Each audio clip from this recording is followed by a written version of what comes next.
Good morning दोस्तों। आज की इस योगा क्लास में आपका स्वागत है। योगा अभ्यास की जर्नी में आज हम कपालभाति के बारे में सीखेंगे कि कपालभाति के क्या क्या फ़ायदे हैं और कपालभाति किस तरह आपको करना होता है।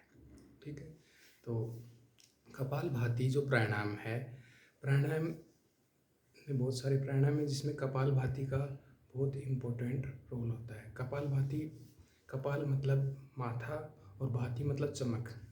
भाई माथे पे चमक किन लोगों पे आती है? जो हेल्दी रहता है, स्वस्थ रहता है, उसी पे तो चमक आएगी।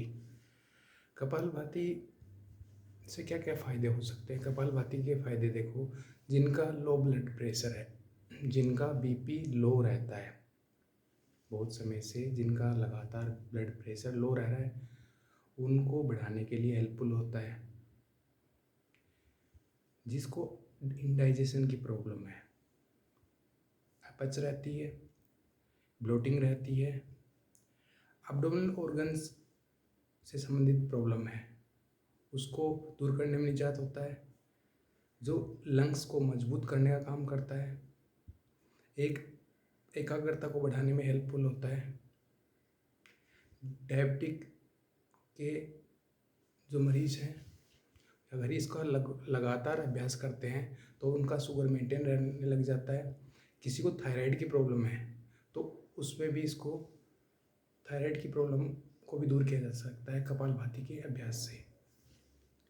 कपालभाति करने का सही तरीका पता होना चाहिए। करने को तो बहुत सारे तरीके लोग करते आए हैं, पहले से करते हैं, पर कपालभाति का पूरा एक प्रोसेस है। उस प्रोसेस से अगर आप कपालभाति लगातार करते हो तो इसके बहुत सारे फायदे हैं।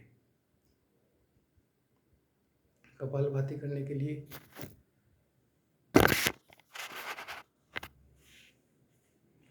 आप किसी भी सुखासन,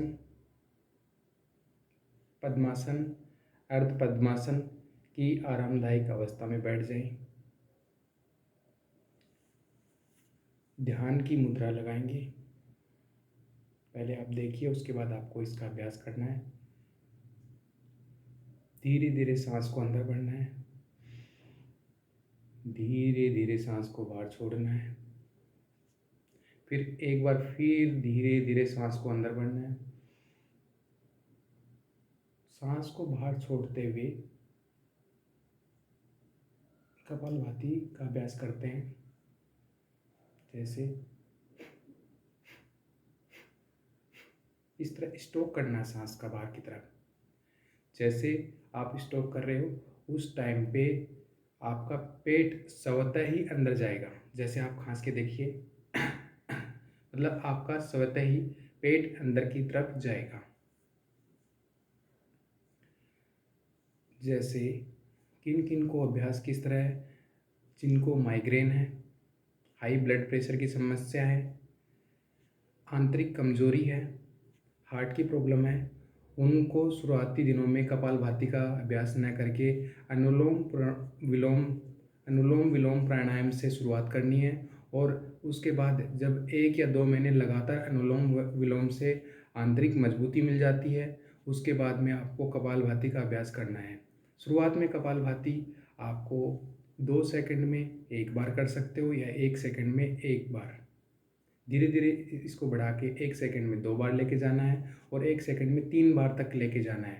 पर उसका एक लंबा प्रोसेस है। शुरुआत में आप इस तरह करेंगे, 1 सेकंड में 1 स्ट्रोक आप करेंगे। ठीक है, देखिए इस तरह करेंगे। आप 1 मिनट का अभ्यास करेंगे। इसके दौरान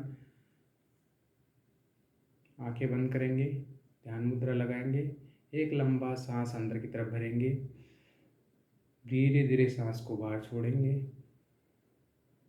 एक लंबा सांस फिर से भरेंगे और शुरुआत करेंगे।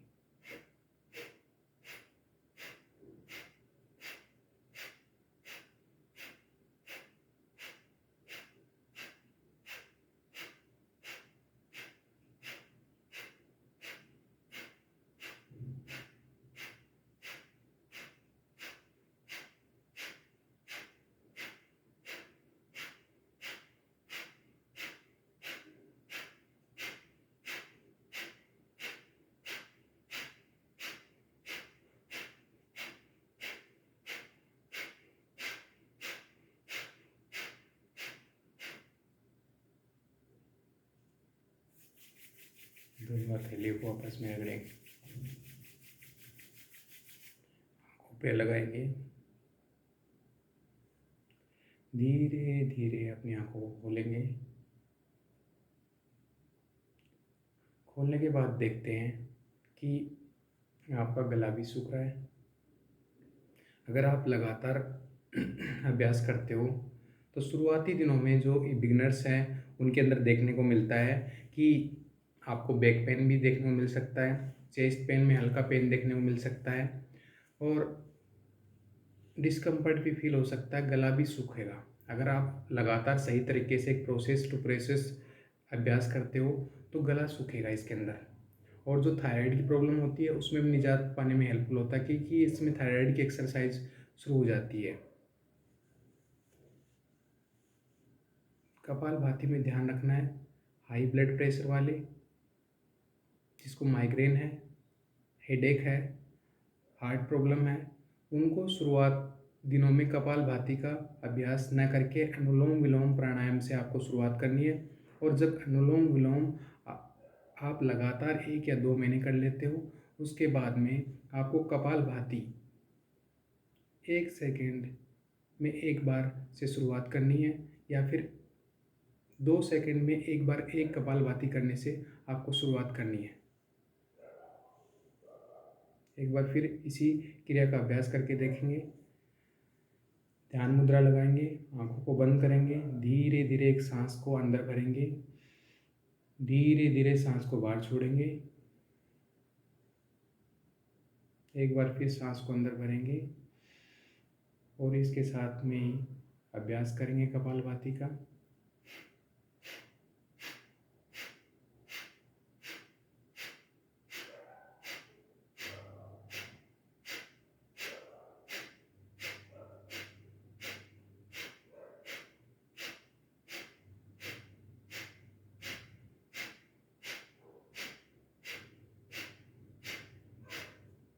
दोनों हथेली को रगड़ेंगे आपस में, आंखों के ऊपर रखेंगे,